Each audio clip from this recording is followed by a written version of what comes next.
সবাই কি জয়েন করেছো?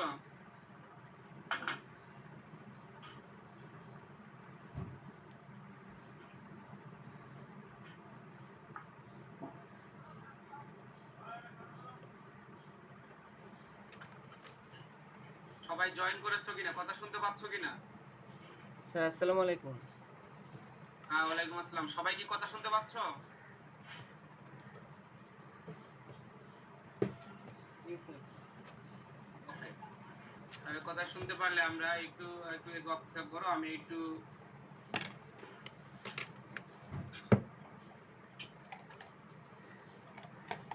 একটু প্রশ্নটা সাজিয়ে দিই, সাজিয়ে দিলে সুবিধা হয় পড়াইতে। হ্যাঁ, ওয়ালাইকুম আসসালাম। ওকে, দেখো, কোশ্চেন 27 পড়াইছিলাম, আজকে আমরা 28 নাম্বার কোশ্চেন করাবো। কোশ্চেন হচ্ছে 28, ইলেকট্রন আসক্তি কাকে বলে? সবাই একটু খেয়াল করবে, ইলেকট্রন আসক্তি কি বা কাকে বলে? সবাই কি লেখা দেখতে পাচ্ছ কিনা? আগে কথা বলে লেখা দেখতে পাচ্ছ কিনা? জি স্যার, দেখতে পাচ্ছি স্যার। ওকে, লেখা যদি দেখতে পারো তাহলে ইলেকট্রন আসক্তি, ইলেকট্রন আসক্তি কি আগে বুঝো, তারপরে আনসারটা লিখে নিও। ইলেকট্রন আসক্তি কি সেটা বোঝার পর লিখে নিবা। যেমন ধরো, আমি একটা উদাহরণ দিচ্ছি, ইলেকট্রন আসক্তি কাকে বলে সেটা আগে দেখাই দিই, ডেফিনিশনটা দেখাই দিই। ইলেকট্রন আসক্তি কি বা কাকে বলে? আমি কালারটা একটু চেঞ্জ করে দিচ্ছি। আসক্তি, গ্যাসীয় অবস্থায় কোনো মৌলের এক মোল বিচ্ছিন্ন পরমাণু সর্ববহিস্থ স্তরে অ্যাক্টিভ করে এক মোল ইলেকট্রন অসীম দূরত্ব থেকে গ্রহণ। আগেরটা বলছিলাম যে দান করা, আর ইলেকট্রন আসক্তিটা হচ্ছে গ্রহণ করা। এখানে কিন্তু খেয়াল রাখতে হবে, ওটার ক্ষেত্রে আসক্তির ক্ষেত্রে হচ্ছে ইলেকট্রন দান, আর এখানে হচ্ছে ইলেকট্রন গ্রহণ। যদি ইলেকট্রন কি করে, গ্রহণ করে, এক মোল ঋণাত্মক আয়নে পরিণত হয়, যে পরিমাণ শক্তি বিমুক্ত হয়, এখানে শক্তি বিমুক্ত হবে, এই কথাটা লাগাইতে হবে, এই ডায়লগটা লাগাইতে হবে, শক্তি বিমুক্ত হয়, এই ডায়লগটা খেয়াল রাখবা, তাকেই বলা হয় ইলেকট্রন আসক্তি। যেমন আমরা উদাহরণ দিতে পারি যে ফ্লোরিন একটা ইলেকট্রন যদি গ্রহণ করে, আমরা এই উদাহরণটাই দেখাই দিই। যেমন ধরো ফ্লোরিন, আমি উদাহরণ দেখাই দিচ্ছি একটা। ফ্লোরিন, ফ্লোরিন একটা ইলেকট্রন দান করলো, এবং সেটাও কিন্তু গ্যাসীয় অবস্থায় হতে হবে, গ্যাসীয় অবস্থা না হলে কিন্তু ইলেকট্রন দান করবে না। একটা ইলেকট্রন দান করলো, আমি দানটা এইভাবে দেখাই দিই মাইনাস, এবং সেটা পরিণত হবে, ইলেকট্রন গ্রহণ করবে, সরি ইলেকট্রন দান না, এটা হবে ইলেকট্রন গ্রহণ। ইলেকট্রন গ্রহণ করে ঋণাত্মক আয়নে পরিণত হবে, অর্থাৎ এ হয়ে যাবে মাইনাস। দেখো, এই যে ইলেকট্রনের উপরে চার্জটা কিন্তু মাইনাস উপর দিকে উঠবে, উপরে দিয়ে দিলাম আমি চার্জ, এটা উপরে। ঠিক এই যে এফ এর উপরে যে ইলেকট্রন গ্রহণ করেছে, এই চার্জটাও কিন্তু উপরে হয়ে যাবে, চার্জটা হয়ে যাবে উপরে, অর্থাৎ এফ এর উপরে হবে।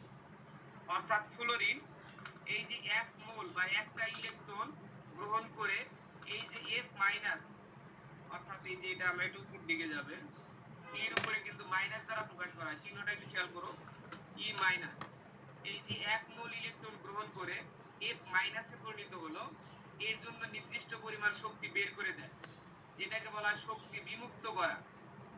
নির্দিষ্ট পরিমাণ শক্তি বিমুক্ত করে বা বের করে দেয়, এটাই বলা হয় ইলেকট্রন আসক্তি, একেই বলে ইলেকট্রন আসক্তি। এবং এই মানটা দেখা গেছে ফ্লোরিনের ক্ষেত্রে ইলেকট্রন আসক্তির মান হবে এই যেটা, যেটা আমরা এটা বলছি, এটা ইলেকট্রন আসক্তি কত, আমরা ইলেকট্রন আসক্তি অনেক সময় ই দ্বারা প্রকাশ করে, ইলেকট্রন আসক্তির মান হবে এখানে হবে এই যেটা, অর্থাৎ 346, 346 কিলো জুল পার মোল। অর্থাৎ এক মোল বাইরের স্তরে অসীম দূরত্ব থেকে একটা করে ইলেকট্রন গ্রহণ করে ঋণাত্মক আয়নে পরিণত হতে যে পরিমাণ শক্তি বিমুক্ত হয়, তাকে বলা হয়, তাকে কি বলে, বলছি কি বলছিলাম তো? আসসালামু আলাইকুম স্যার। ইলেকট্রন আসক্তি বলে। দেখো আমি একটা স্যার উদাহরণ অসীম দিয়েছি, দূরত্ব বলতে কি বুঝাইতেছে? হ্যাঁ বলো। অসীম দূরত্ব বলতে স্যার কি বুঝাইতেছে? অসীম দূরত্ব থেকে ইলেকট্রনের যে স্তর, নিউক্লিয়াস থেকে যে স্তর, এটা দূরত্ব অনেক বেশি বোঝায়। এটা বলা হয়, এটা অসীম দূরত্বে বোঝায়। ঠিক আছে? নিউক্লিয়াস থেকে যে দূরত্ব, এটা গ্যাসীয় অবস্থায় দিয়ে দিবা। আর এটাও গ্যাসীয় অবস্থায় আয়নে পরিণত হবে। এটাও গ্যাসীয় অবস্থায় আয়নে পরিণত। এটা জিটা দেখায় দিবে, দেখায় দেওয়া ভালো। তাহলে গ্যাসীয় অবস্থায় আয়নে পরিণত হতে যে শক্তি লাগবে সেটাই হচ্ছে,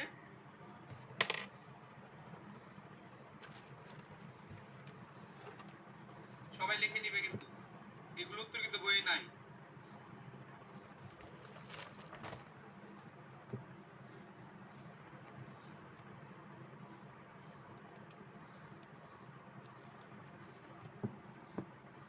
এটির মান দেওয়া আছে, মনে রাখবা। ইলেকট্রোভোল্টে দেওয়া আছে, অনেক বই দেওয়া আছে 328, আর এই বই দেওয়া আছে 346। এক এক বই এক একটা মান দেওয়া আছে। ওয়েবসাইটের বিভিন্ন সাইটে যদি তুমি মানগুলো দেখো, সেই মানগুলো দেখবা বিভিন্ন মান দেওয়া আছে।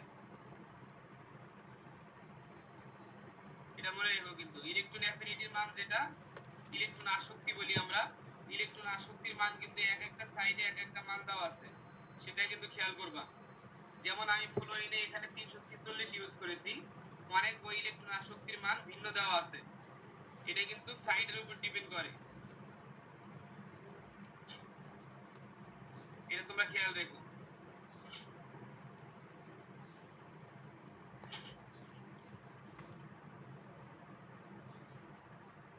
স্যার, হ্যাঁ বলো। অসীম দূরত্ব মানে কি বোঝাতে চাইছিলাম জানো স্যার? নিউক্লিয়াস থেকে যে এই যে বাইনারি স্তরের যে দূরত্বটা, সেটাই বোঝায় যে অসীম দূরত্ব। একটা ইলেকট্রন দান অথবা গ্রহণ করে যে ধনাত্মক এবং ঋণাত্মক আয়নে পরিণত হয় অনেক দূর, মনে করে একটা স্তর থেকে আরেকটা স্তর, সেটাই ইলেকট্রন অ্যাফিনিটি বলে। বা মানে স্যার সহজে স্যার নিউক্লিয়াসের দূরত্ব, তাই তো? হ্যাঁ, নিউক্লিয়াস থেকে একদম শেষ স্তরের যে দূরত্বটা, এটি অসীম দূরত্ব বোঝায়, অনেক দূর। এখান থেকে ইলেকট্রন অনেক দূরে নিয়ে আরেকটা আয়নের সাথে সে যুক্ত হয়ে যায়। যেমন এখানে যদি, এখানে অনেক বইয়ে কিন্তু এই মানগুলোকে ই মান দিয়ে বোঝানো হয়েছে। ইলেকট্রন অ্যাফিনিটির মানটা কিন্তু পজিটিভ আসে সাধারণত। যেমন আমি এটা যদি উদাহরণ, আরেকটা উদাহরণ দিই আমরা, ধর এই উদাহরণটাকে আমরা এইভাবে দিতে পারি। আমি কপি করে ক্লোরিন একটা উদাহরণ দিতে পারি। ধরো ক্লোরিন দিব, তাহলে এটা কি হবে? Cl। এটা হবে Cl, ক্লোরিন। এই ক্লোরিন ইলেকট্রন গ্রহণ করে এটা কি হবে? Cl মাইনাসে পরিণত হবে, অর্থাৎ Cl মাইনাস। এটা উইকিপিডিয়ার তথ্য, এটা কিন্তু আমি উইকিপিডিয়ার একটা তথ্য দিচ্ছি। উইকিপিডিয়ার তথ্য মতে এই ডেলি দ্বারা যদি প্রকাশ করো, তাহলে ডেলির মান হবে মাইনাস। ভালো করে বুঝো পার্থক্য কত, তাহলে ডেলি হয় সেটা মাইনাস, কিন্তু যখন ইলেকট্রন অ্যাফিনিটি লিখবা তখন সেটা হয়ে যাবে প্লাস। ইলেকট্রন আসক্তি যখন লিখবো ইএ, ইএ হচ্ছে ইলেকট্রন অ্যাফিনিটি বোঝায়। আমরা যদি একটু ইংলিশ দিয়ে লিখে দিই, তাহলে আমি লিখে দিলে মনে হয় বেটার হবে। এমনি যখন লেখা হয় ডেল ই দ্বারা, তখন সেটা কিন্তু মাইনাস হয়। এটা কি আমি এবার দেখাই দিব? আচ্ছা, মনে হয় আমি আলাদা করে দেখিয়ে দিই, তাহলে সুবিধা হবে। যদি আমরা কখনো ডেল এইচ দ্বারা লিখি, অবজেক্টিভটা একটু পার্থক্য আসতে পারে, এই জন্য আমি একদম করে দিচ্ছি। যদি এই বিক্রিয়ার ক্ষেত্রে ডেল এইচ লেখে, ডেলটা একটু নিয়ে আসি আমি, ইনসার্ট, একটু আপনি করো, ডেল্টা ডেল্টা ডেল্টা কোথায়?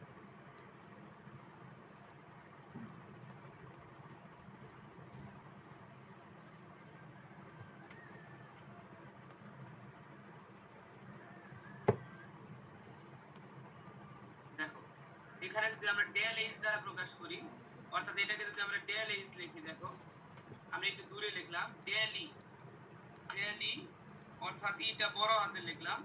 ডেল ই দিয়ে যদি লিখি, ডেল ইর মানটা হবে মাইনাস। এটা আমি বোঝানোর জন্য যে ডেল ইটা কি হবে, ডেল ইটা মান হবে মাইনাস 349, মাইনাস 349, 349, 349 হবে মাইনাস, মাইনাস হবে ডেল ই কিলো জুল পার মোল, অর্থাৎ কিলো জুল, অর্থাৎ কে যে কিলো জুল পার মোল, এমও কেলি মোল। সবাই খেয়াল করো, এটা কিলো জুল পার মোল, ভাই না দিলেও হয়, মোল। এবার একটা জিনিস মনে রাখো, এই তথ্যের জন্য আমি নিচে একটু তথ্য লিখেছি, এই তথ্যটা তোমাদের আলাদা করে দেওয়ার জন্য। যে এটাকে আমরা এটা এইভাবে বলতে পারি যে ডেইলি যে কথা, দেখো ডেইলি যে কথা, এটা মানে হচ্ছে, কপি করে নিয়ে আসি আমি, এখানে ডেইলি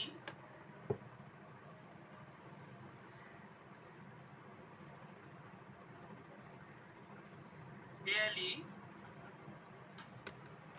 লেখাটা বড় হয়ে গেল, এটা একটু ছোট করে দিচ্ছি আমি।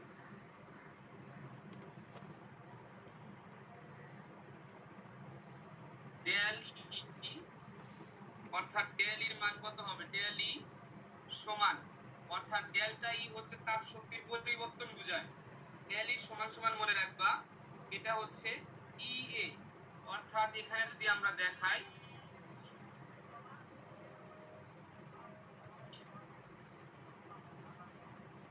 আমার একটু লেখাটা একটু দূরে নিয়ে যেতে হচ্ছে। এখানে দেখাবো আমরা ইলেকট্রন অ্যাফিনিটি, যেটাকে বলা হয় ইএ।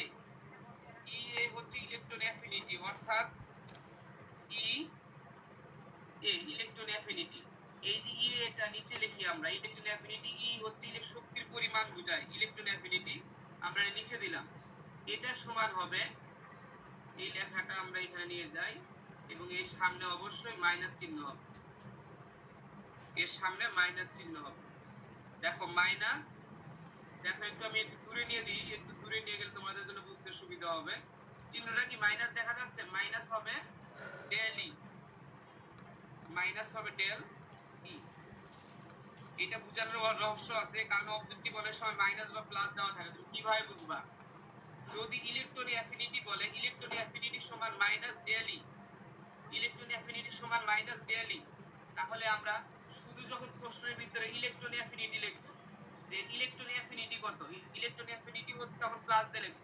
অর্থাৎ এই যে এটার মান হবে মাইনাস মাইনাসে প্লাস হয়ে যাবে। তাহলে এটা আমরা কপি করে নিয়ে এসে কপি,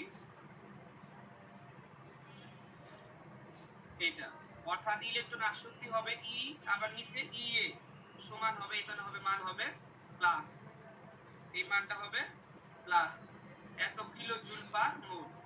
তাহলে হবে কখন প্লাস হবে, এই জিনিসটা বুঝতে পারছো কিনা? এই জিনিসটা বোঝানোর জন্য আমি এটা এত লেখা কারণ লিখলাম। দেখো যদি ইলেকট্রন আসক্তি বলে তাহলে এই মান কিন্তু পজিটিভ হবে, প্লাস এত।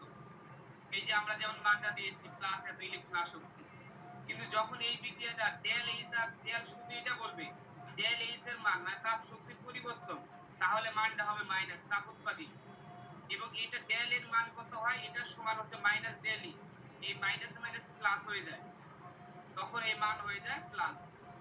এই জিনিসটা অবজেক্টিভের সময় মনে রাখবা, কখন মাইনাস কখন প্লাস। সবাই জিনিসটা বুঝছো কিনা ইলেকট্রন আসক্তির বিষয়টা?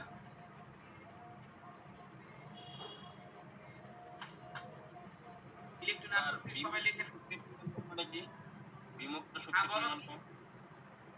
কোনটা বলো? স্যার বিমুক্ত শক্তির পরিমাণ কম মানে কি? কোথায় বিমুক্ত শক্তির পরিমাণ কম? কোথায় পাইলা? স্যার এখানে বিমুক্ত শক্তি, বিমুক্ত শক্তি যে পরিমাণ শক্তি বের হয়ে যায়, যে পরিমাণ শক্তি বের হয়ে যায় সেটাকে বলা হয় বিমুক্ত শক্তি। যেমন দেখো এখানে এটা দুটো যদি কম্পেয়ার করি, এখানে দেখো কোনটার, এখানে আমরা শক্তিগুলো কিন্তু দেখাইছি। দেখো এখানে যদি 61 লেখছি, একটু কম বেশি আছে, এক এক বই এক এক সাইডে মান। দেখো শক্তির পরিমাণ আস্তে আস্তে কি হয়ে গেছে, কমে গেছে। অর্থাৎ শক্তির পরিমাণ কম লাগে, অল্প দিলেই সব ইজিলি এসে ইলেকট্রনগুলো গ্রহণ করে ফেলে। অর্থাৎ শক্তির পরিমাণ কম লাগে, আর এখানে ইলেকট্রন ঢুকাইতে শক্তির পরিমাণ বেশি লাগে।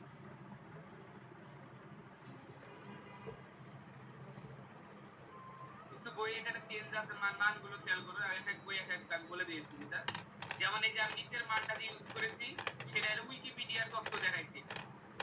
এটা একটা উইকিপিডিয়ার তথ্য ইউজ করেছি আমি। তোমরা উইকিপিডিয়াতে ঢুকলেই ক্লোরিনের এই মানটা পাবো।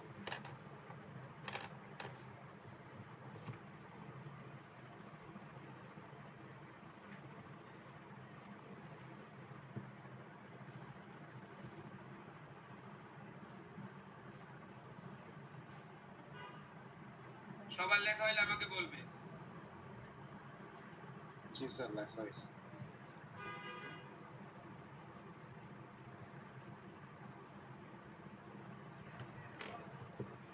স্যার নিচের দিকে না স্যার। সবার লেখা হয়েছে কিনা? এটা লেখা হলে আমি একবার উপর পৃষ্ঠায় চলে যাব। সবার লেখা হয়েছে কিনা? জি স্যার। ওকে, এটা কিন্তু খুব ইম্পর্টেন্ট, ইলেকট্রন আসক্তি। আমি এগুলো কিন্তু অবজেক্টিভের জন্য দিয়েছি, নিচের যে উদাহরণগুলো দিলাম। আর এটা পর্যায়বৃত্ত ধর্ম কেন? দেখো, একই পর্যায়ে একই গ্রুপে উপর থেকে নিচের দিকে অগ্রসর হলে পারমাণবিক আকার বাড়তে থাকে, ফলে সর্বস্থ স্তরে ইলেকট্রন আসক্তি, ইলেকট্রনের প্রতি নিউক্লিয়াসের আকর্ষণ হ্রাস পায়, অর্থাৎ ইলেকট্রন আসক্তির মানও হ্রাস পায়। আমরা ইলেকট্রন আসক্তির মান দেখাইছি, যদিও এখানে ব্যতিক্রম আছে, এটা না কমে উল্টা বাড়ছে। কেন বাড়ছে সেই ব্যাখ্যাটা আমরা একটু পরে দেখাবো। এটা কেন বাড়ছে, এখানে কিন্তু এটা ব্যতিক্রম, সেই ব্যাখ্যাটা আমরা একটু পরে যাব। কিন্তু উপর নরমালি বাম উপর থেকে নিচে গেলে আসক্তির মান বাড়ে। আমরা পর্যায়টা যদি বলি, একই পর্যায়ে বাম থেকে ডান দিকে গেলে পরমাণুর আকার হ্রাস পায় বলে, নিচে দেখো পরমাণুর আকার হ্রাস পায় বলে নিচের দিকে ইলেকট্রনকে টানবার টানবার টানবার টানবার প্রবণতা বৃদ্ধি পায়, তাই ইলেকট্রন আসক্তিও বৃদ্ধি পায়। অর্থাৎ বাম থেকে ডানে গেলে ইলেকট্রন আসক্তির মান বাড়ে, বাম থেকে ডানে গেলে ইলেকট্রন আসক্তির মান বাড়ে। একই পর্যায়ে যদি বাম থেকে ডানে দেখায়, ইলেকট্রন আসক্তির মান বাড়বে। এটা কি আমি ছক দেখানোর দরকার আছে? এত ছক দেখালে মনে রাখতে পারবা?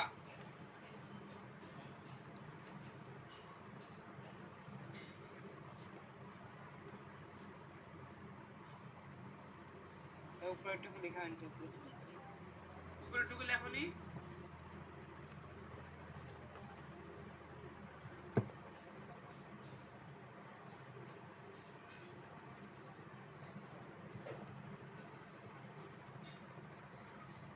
দেখাই দিব, পর্যায়টাও দেখাই দিব, একটা পর্যায় দিয়ে মানটা দেখিয়ে দিব।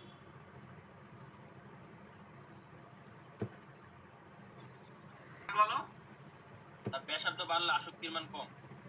ব্যাসার্ধ বাড়লে আসক্তি কমে যাবে। হ্যাঁ, আসক্তি তো কমে যাবে। তোমরা এটা লেখো, আমি মানগুলো লিখে দিব। আমি ব্যতিক্রম দিয়েছি, ব্যতিক্রম উত্তরটা আমি দেখা দিচ্ছি। দেখো এখানে দেখা যাচ্ছে ক্লোরিনের চেয়ে এই বাম উপর থেকে নিচে গেলে আসক্তির মান কমার কথা, কমছেও। শুধু এখানে কি উল্টা ব্যতিক্রম বেশি হয়ে গেছে না? আসক্তির মান ক্লোরিনের ক্ষেত্রে কি বেশি হয়ে গেছে কিনা? দেখো বেশি হয়েছে। Yes sir. এই বেশি হওয়ার কারণটা হচ্ছে যে ইলেকট্রন আসক্তি কাকে বলে আগে লিখবা। এখানে মনে রাখবা ক্লোরিনের, দেখো ক্লোরিন পরমাণুর আকার অস্বাভাবিকভাবে ক্ষুদ্র বলে বাহিরস্থ ইলেকট্রন অত্যাধিক উচ্চ, তাই অসীম দূরত্ব থেকে ইলেকট্রনের প্রতি ক্লোরিনের বিকর্ষণ বৃদ্ধি পায়। মানে অল্প জায়গায় 7টা ইলেকট্রন থাকার কারণে বাইরে থেকে কোনো ইলেকট্রন সে গ্রহণ করতে চায় না, অর্থাৎ বহিস্থ স্তরে ইলেকট্রন গ্রহণ করে ঋণাত্মক আয়নে পরিণত হওয়া বাধাগ্রস্ত হয়। তাই ক্লোরিনের ইলেকট্রন আসক্তি কি হয়ে যায়? কমে যায়। অর্থাৎ ক্লোরিন ইলেকট্রনের আকর্ষণ করার মতো, গ্রহণ করার মতো এনার্জি কি হয়ে যায়? কমে যায়। কিন্তু দেখো ক্লোরিনের আকার আকার পর্যাপ্ত বলে ক্লোরিনের আকার কিন্তু ফ্লোরিনের চেয়ে বড়। ক্লোরিনের আকার বড় হওয়ায় বাহিরস্থ ইলেকট্রন ঘনত্ব কম, মানে বেশি জায়গায় 7টা ইলেকট্রন ঘনত্ব কম, তাই অসীম দূরত্ব থেকে ইলেকট্রন আকর্ষণটা বৃদ্ধি পায়, ইলেকট্রন গ্রহণ করতে চায়, বিকর্ষণ হয়, এখানে আকর্ষণ হয়, ফলে সহজে ইলেকট্রন গ্রহণ করে। তাই আমরা বলতে পারি তার আসক্তি বেশি, এই জন্যই ফ্লোরিনের চেয়ে ক্লোরিনের আসক্তি কি বেশি। এটা ব্যতিক্রম প্রশ্ন কিন্তু আসতে পারে, সবাই খেয়াল করো, এটা কিন্তু ব্যতিক্রম। এই পার্টগুলো আলাদা আলাদা প্রশ্নের উত্তর কিন্তু।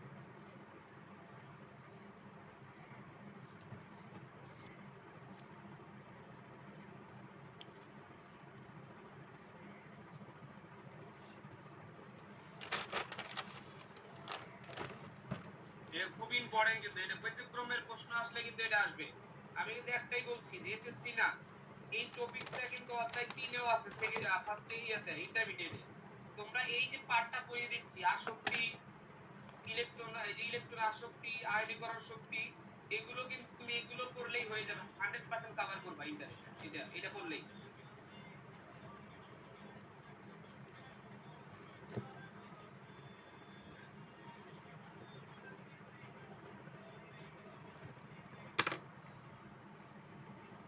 স্যার এটা কি 29 নাম্বার? এটা মনে হয় 29 নাম্বার কোশ্চেন। হ্যাঁ বলো।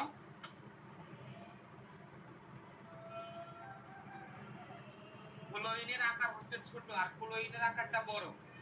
অল্প জায়গায় 7টা ইলেকট্রন হওয়ার কারণে ঘনত্ব বেশি। সহজে ওখানে ইলেকট্রন ঢুকতে আইলেই বিকর্ষণ করে। যেমন ছোট্ট একটা রুমে যদি 7 জন মানুষ থাকে, তাহলে বাইরে থেকে যদি একজন আসতে চায়, তাহলে তোমরা নিবা না, কারণ এখানে ভিড় বেশি হয়ে যাবে, তাই নিতে দিবে না। কিন্তু বিশাল একটা ঘরে যদি 7 জন থাকে, ওখান থেকে যদি একজন আসতে চায়, তাহলে ইজিলি তাকে নিবা। ঠিক ক্লোরিনের ঘরটা হলো অনেক বড়, আর ক্লোরিনের ঘরটা ছোট, মানে আকার ছোট। ক্লোরিনের আকার হচ্ছে ছোট। ক্লোরিন কি সাইজ কি 2 আর 7 না? জি এই স্যার। জন্য আকার ছোট। প্রথম স্তরে 2টা, দ্বিতীয় স্তরে 7টা। আর ক্লোরিনের আকার হচ্ছে 2, 8, 7, মানে 3টা স্তর থাকে। ক্লোরিনের আকার ছোট, তাই অল্প জায়গায় বেশি ইলেকট্রন থাকার কারণে বাইরে থেকে ইলেকট্রন নিবে না, বিকর্ষণ হবে। আর ক্লোরিনের 3টা স্তর, মানে তৃতীয় স্তরে 7টা ইলেকট্রন। এখানে ইলেকট্রন 7টা থাকলে আকার যেহেতু বড়, ইলেকট্রন ঘনত্ব কম, তাহলে সহজে একটা ইলেকট্রন এখানে প্রবেশ করতে পারবে। যত সহজে ইলেকট্রন প্রবেশ করতে পারে তার আসক্তি তত বেশি। বুঝছো কি না?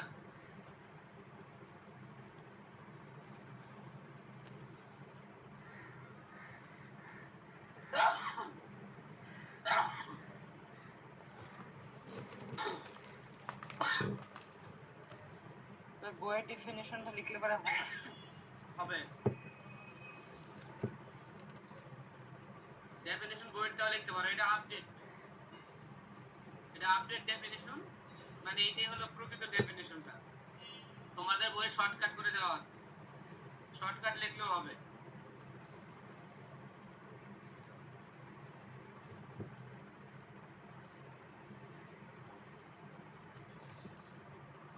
স্যার ক্লোরিনের আকার কিন্তু বড় স্যার। আমরা জানি স্যার পরমাণুর ব্যাসার্ধ বাড়লে স্যার আসক্তিমান কমে। স্যার, এখানে কেন উল্টাটা হয়েছে? এটা ব্যতিক্রম হয়েছে, এই জন্যই তো বললাম আকার ছোট হওয়ার কারণে ওটা বিকর্ষণ বেশি হয়। এই ফ্লোরিনের ক্ষেত্রে বিকর্ষণ বেশি। অল্প জায়গায় 7টা ইলেকট্রন, বিকর্ষণ হওয়ার কারণে বাইরে থেকে একটা ইলেকট্রন গ্রহণ করতে চায় না।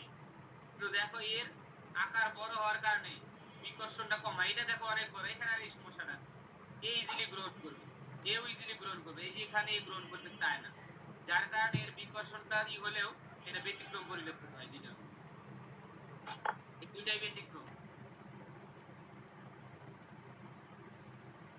স্যার অন্য কোনো গ্রুপের ক্ষেত্রে ব্যতিক্রম নাই? না, অন্য গ্রুপ কি? ইলেকট্রন আসক্তি শুধুমাত্র এই দুইটা গ্রুপের ক্ষেত্রে মনে রাখো। গ্রুপ এই দুইটা ইম্পর্টেন্ট হচ্ছে 17 নাম্বার গ্রুপ, অথবা পরীক্ষায় 16 আসতে পারে, এই 17টাই আসবে। তোমাদের জন্য 17ই আনা। অন্য গ্রুপগুলোর ক্ষেত্রে তো ইলেকট্রন আসক্তি নাই, গ্রুপ 17টাই আসবে পরীক্ষায়।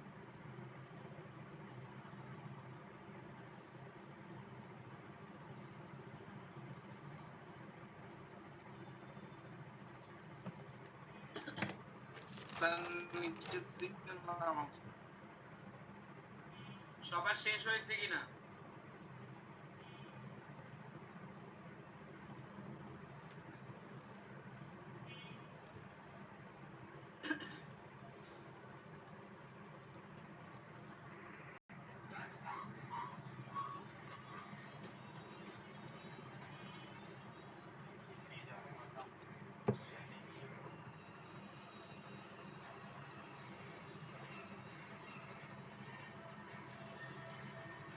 লেখা শেষ হলে বলবা, আর একটা আরো প্রশ্ন আছে, এটা বুঝাবো।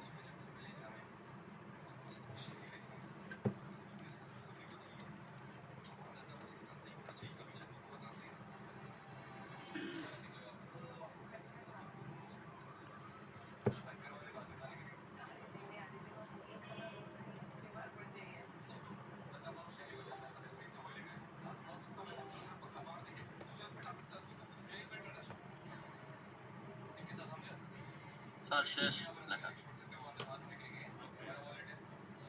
শেষ হলে আমরা তাহলে পরেরটাতে যাই। সবার শেষ হয়েছে তো? দেখো তাহলে পরের প্রশ্নে যাও। 29, 30 নাম্বার প্রশ্ন। 30 নাম্বার হচ্ছে তড়িৎ ঋণাত্মকতা কি দেখাও তো এটি একটি পর্যায়বৃত্ত ঘন। তড়িৎ ঋণাত্মক কাকে বলে। যেমন আমি ইলেকট্রন আসক্তি যেমন করলাম, অনেকটা কাছাকাছি একটু পার্থক্য আছে। কোন অণুতে উপস্থিত দুটি পরমাণুর মধ্যে শেয়ারকৃত ইলেকট্রন যুগলকে একটি পরমাণু নিজের দিকে আকর্ষণ করার ক্ষমতাই হচ্ছে তড়িৎ ঋণাত্মকতা। যদি আমরা তড়িৎ হেডফোনটা লাগাও, ঋণাত্মকতা বলি এখানে, হেডফোনটা এখন লাগাও। দেখো এ আর বি দুটি শেয়ার, একটা ইলেকট্রন এক জোড়া ইলেকট্রন শেয়ার করেছে। যেমন আমরা যদি এইভাবে একটা চিত্র দিয়ে দেখাই, চিত্রটা দিয়ে এইভাবে দেই, দাঁড়াও আমি চিত্রটা, এটা একটা ইয়ে দিলাম, এখানে একটা ইলেকট্রন আছে, এভাবে তারপরে দাও, বি লাগবে, একটা ইলেকট্রন আছে। সাউন্ড আসে। ইলেকট্রন দুইটা পরস্পরের সাথে ইলেকট্রন শেয়ার করলো, আমি বি দিলাম, দুইটা ইলেকট্রন শেয়ার করলো। আমরা এবার একটা তীর চিহ্ন দিই, আমরা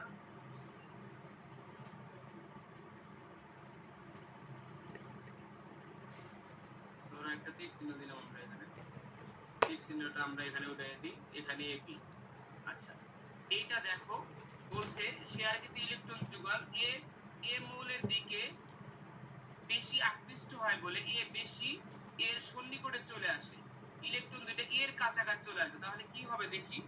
এর কাছাকাছি চলে আসলে তখন এরকম হয়ে যাবে, এর সন্নিকটে আসে মানে কি এর সাথে দুইটা ইলেকট্রন চলে আসবে, এর কাছাকাছি চলে আসবে। আর বির কাছ থেকে ইলেকট্রন দুইটা কোথায় চলে গেছে, দূরে সরে গেল। আর বির কাছ থেকে ইলেকট্রন যদি সরে যায়, ইলেকট্রনটা সরে যায়, তাহলে ইলেকট্রন কার কাছে চলে গেছে, এর কাছে চলে গেছে। তাহলে এ মৌলের তড়িৎ ঋণাত্মকতা বেশি, অর্থাৎ ইলেকট্রন জোড়া যে নিজের দিকে টেনে নিতে চায় সে হচ্ছে কি কে টেনে নিছে, এর দিকে টেনে নিছে, তাহলে এ হচ্ছে তড়িৎ ঋণাত্মক মৌল। আমরা স্যার তড়িৎ ঋণাত্মকতা হচ্ছে নিজের দিকে টেনে রাখার ক্ষমতা। নিজের দিকে টেনে রাখার ক্ষমতাটাই হচ্ছে তড়িৎ ঋণাত্মকতা। এরকম যদি আমরা অ্যাভেলেবল উদাহরণ দিই, যেমন ধরো এখানে না দিয়ে যদি HCl দিতাম, ধরো H দিলাম, H এ মনে করে একটা দুইটা ইলেকট্রন শেয়ারের মাধ্যমে HCl গঠন করে, HCl গঠন করলো। এখন বলো তো এটা যদি আমরা দেখাই,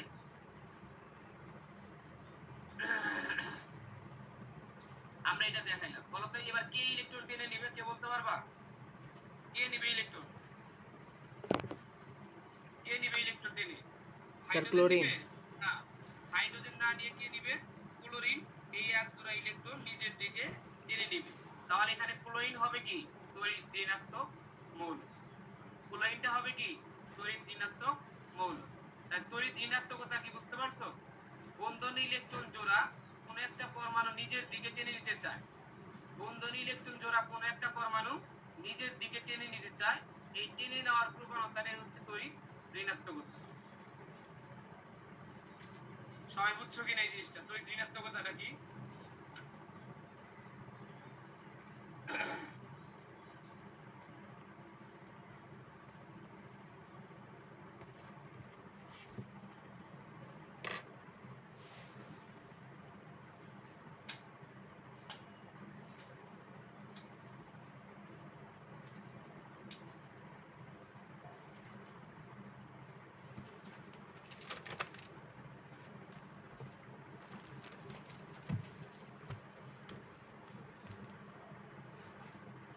তড়িৎ ঋণাত্মক লেখা হলে বলবা।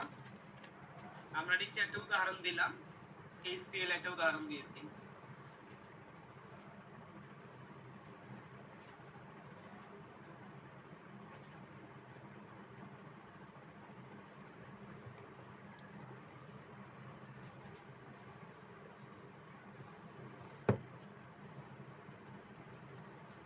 তোলা হয়েছে, সবার তোলা হলে আমরা তাহলে এখানে ওই একই ঘটনাটা আগের মতো যদি আমরা বলি, এটা একটা পর্যায়বৃত্ত ধর্ম আমরা দেখাতে পারি। কিভাবে? একই পর্যায়ে বাম থেকে ডান দিকে গেলে আস্তে আস্তে আস্তে আস্তে দেখো তড়িৎ ঋণাত্মকতার মান কি হতে থাকে, বাম থেকে ডান দিকে গেলে তড়িৎ ঋণাত্মকতার মান বাড়তে থাকে। কেন বাড়ে? তারা দ্রুত ইলেকট্রন গ্রহণ করতে চায়, ইলেকট্রনের প্রতি আকর্ষণ বাড়ে, ইলেকট্রনের প্রতি আকর্ষণ বাড়ে বলে তড়িৎ ঋণাত্মকতার মানও বাড়ে। আর একই পর্যায়ে উপর থেকে নিচে গেলে পরমাণুর আকার বৃদ্ধি পায়, আর নিউক্লিয়াস থেকে দূরত্ব বৃদ্ধি পায়, ইলেকট্রনের প্রতি আকর্ষণ ক্ষমতা হ্রাস পায়। তাহলে একই গ্রুপে উপর থেকে নিচের দিকে গেলে কি পাবে? ঋণাত্মকতার মান কমে যাবে।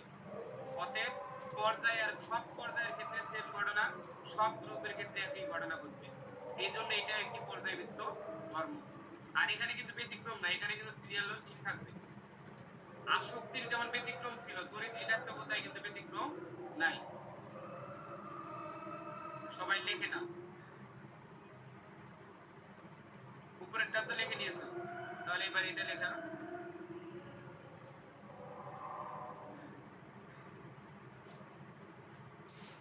এবং এই নোটটা একদম মান সব মুখস্থ করে ফেলবে, এটা বারবার বলছি যে ফিউচারে তাহলে আর এই টপিকসটা করা লাগবে না কখনো, একদম 100% ক্লিয়ার এই টপিকসটা থাকতে হবে।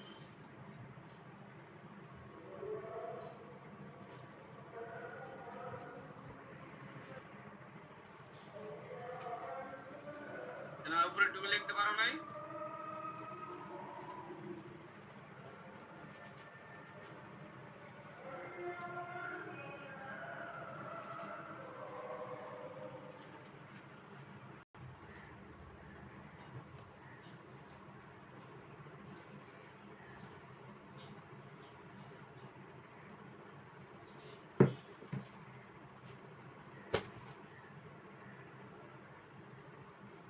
ওকে, সবার লেখা না হলে কিন্তু বলবা, কারো লেখা বাকি আছে কিনা। 31 লাস্ট কোশ্চেন মনে রাখবা, একই গ্রুপে যদি উপর থেকে নিচের দিকে যাওয়া যায়, অর্থাৎ আমরা যদি দেখি যে একই গ্রুপে, ভালো করে খেয়াল করুন, একই গ্রুপে মৌলসমূহের ক্ষেত্রে পর্যায় সারণীতে কোনো গ্রুপে গলনাঙ্ক এবং স্ফুটনাঙ্ক পর্যায়ভিত্তিক ধর্ম, যেমন গ্রুপ 1 এর ক্ষেত্রে প্রত্যেকেই নরম ধাতু এবং নিম্ন গলনাঙ্ক বিশিষ্ট, যেমন এবং একই গ্রুপে পারমাণবিক সংখ্যা বৃদ্ধির সাথে সাথে পরমাণুর আকার বৃদ্ধি পায়, যোজ্যতা স্তরে ইলেকট্রন মেঘের ঘনত্ব হ্রাস পায়, ফলে পরমাণুর বন্ধন কমে যায় বলে একই গ্রুপে উপর থেকে নিচের দিক গেলে গলনাঙ্ক স্ফুটনাঙ্ক হ্রাস পায়। যেমন গ্রুপ 1 এ দেখাইছি আমরা, একই গ্রুপের ক্ষেত্রে উপর থেকে নিচের দিক গেলে, উপর থেকে নিচের দিক গেলে আমরা একটা উদাহরণ দিছি, এই গলনাঙ্ক হ্রাস পায়, আবার স্ফুটনাঙ্ক কি পায়, হ্রাস ওটা দিবা পায়। একটু ডিমবাজি দিয়ে দিবা। আবার আমরা একই ভাবে আরেকটা গ্রুপ দেখাইতে পারি, গ্রুপ 17 এর ক্ষেত্রে। ওটা ডিমবাজি দিয়ে দিবা। গ্রুপ কত এর ক্ষেত্রে? 17 এর ক্ষেত্রে যদি আমরা বলি, দেখো 17 এর ক্ষেত্রে পারমাণবিক সংখ্যা বৃদ্ধির সাথে গলনাঙ্ক স্ফুটনাঙ্ক বৃদ্ধি পায়। ওই মাছ দিয়ে খাইতে 17 পারবো দেখাই। একটা মাছ দিয়ে? মানে এই যে দেখো, যত পারমাণবিক সংখ্যা বৃদ্ধি পাচ্ছে গলনাঙ্ক স্ফুটনাঙ্ক বাড়ছে। হ্যাঁ এটা ইলিশ? কয়টা উদাহরণ দিয়েছি? গ্রুপ 1 এর জন্য একটা উদাহরণ দেওয়া হয়েছে, গ্রুপ 1 এর একটা উদাহরণ ও। দেওয়া হয়েছে, এবং গ্রুপ 17 উদাহরণ দেওয়া আছে। কই গেছে? দুইটা গ্রুপের ক্ষেত্রেই দেখা যায় উপর থেকে রাজবাড়িতে নিচের নেই? দিক গেলে গলনাঙ্ক স্ফুটনাঙ্ক কি পায়, বৃদ্ধি পায়। ফোন দিবা? আর পর্যায়ের ক্ষেত্রে যদি আমরা বলি, এটা পর্যায় দিয়ে উদাহরণ বলি আমরা, পর্যায়ের ক্ষেত্রে যদি আমরা দেখাই,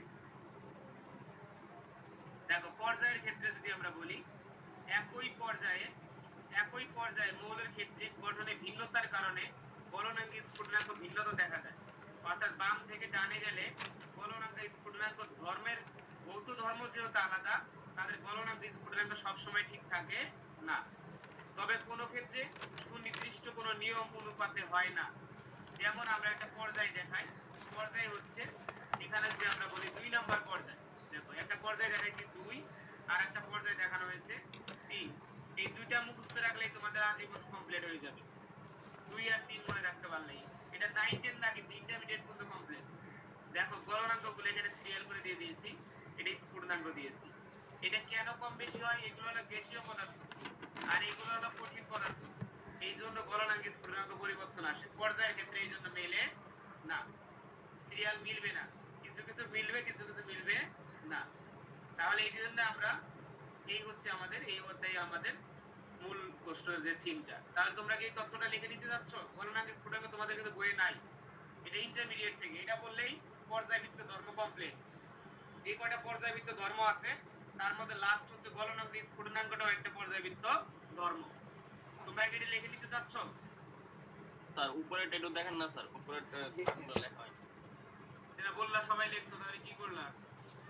হ্যাঁ স্যার, এই যে নিচে গুলো স্যার, এই যে স্লোলি কেমনে বলবো? সবাই বলে লিখছে।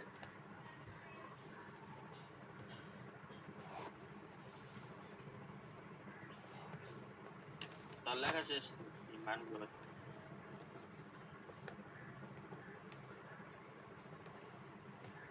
এখানে দুইটা করে উদাহরণ দেওয়া আছে, এখানে দুইটা গ্রুপ দেখাইছি আর ওখানে দুইটা পর্যায় দেখাইছি। এটা যদি তুমি করতে পারো, এবার তো লাগবেই না, তুই একটা কঠিন প্রশ্ন করলে হয়তো লাগতে পারে মূল থিম থেকে, এটা 100% লাগবে এবং এটা করলেই হবে, আর কোনো লাইন মুখস্থ করার দরকার পড়বে না।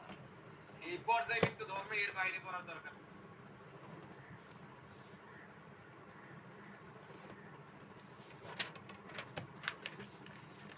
এক হিসেবে তোমরা এখন ইন্টারে পড়তা, অর্থাৎ তোমরা এই ইন্টারে পড়াই, বুঝছো? যেহেতু এসএসসি থার্ড ইয়ারে পড়তেছো তোমরা, তাহলে ইন্টারে এটা, আর ইন্টারে পড়াই এটা। সুন্দর একটা নাম দিয়েছেন sir SSC third year. SSC third ইয়ারে তাহলে এটাই করতে হবে, তোমার এসএসসিটাও হয়ে যাবে একসাথে।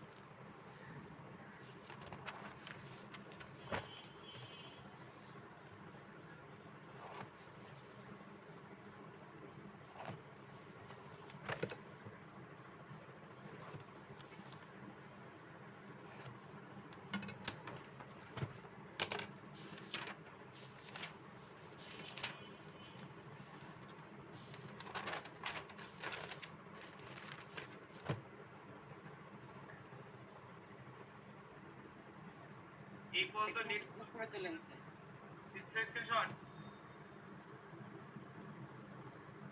স্ক্রিনশট দিয়ে নাও, পরে নোট বানায় ফেলবে, এগুলো করে রাখবা। এটা একটু কম ইম্পর্টেন্ট, বলনাঙ্গি স্ফুটনাঙ্গা তোমাদের জন্য একটু কম ইম্পর্টেন্ট, আর তোমাদের বই এটা আলোচনা নাই।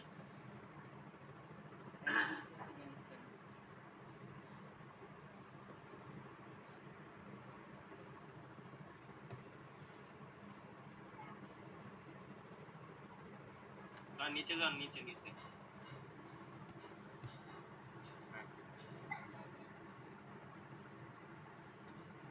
এই পর্যন্তই তোমাদের শেষ। নেক্সট ক্লাসে আমরা সৃজনশীল আলোচনা করব। তোমরা এই পর্যন্ত একদম মেন বই কিন্তু প্রত্যেকটা লাইন টু লাইন ভিতরে বাইরে সব করাইছি এবং এক্সট্রা প্রশ্ন করাইছি। আশা করি তোমরা সবগুলো মুখস্থ করবা, ঠিক আছে? জি স্যার। তোমরা কি আমার কথা ক্লিয়ার? স্যার সৃজনশীল কয়টা আছে? ভিতরে বাইরে সব করিয়ে ফেলছি, অতএব টেনশনের কোনো কারণ নাই যে কোনো বাকি কোনো কিছু করার দরকার নেই এক্সট্রা। যা করাইছি এটা দিয়ে চলতে পারবা 100%। তোমরা মুখস্থ করে ফেলবা, নেক্সট ক্লাসে আমি সৃজনশীল আলোচনা করব। জি স্যার। সবাই কি শুনছো কি বলছি? নেক্সট ক্লাসে সৃজনশীল আলোচনা হবে, এটাকে মুখস্থ করে তাহলে উত্তর দিতে পারবা। যা করাইছি 21টা কোশ্চেন মুখস্থ করে রাখো, তাহলে উত্তর দিতে সুবিধা হবে। স্যার এখন রিভিউ স্যার পুরো হয়ে গেছে। হ্যাঁ, শেষ আমাদের 3 নাম্বার অধ্যায় আমরা যে ভালোভাবে শেষ করাইছি, 4এও আমরা শেষ করে দাও, তাহলে এর 100% কভার হয়ে যাচ্ছে। এরপর আর কোনো সৃজনশীল করা লাগবে না, শুধু প্র্যাকটিস পরীক্ষা দিলেই হবে, আর কোনো কিছু লাগবে না। ওকে, সবাই ভালো থাকো, সুস্থ থাকো, ইনশাআল্লাহ আগামী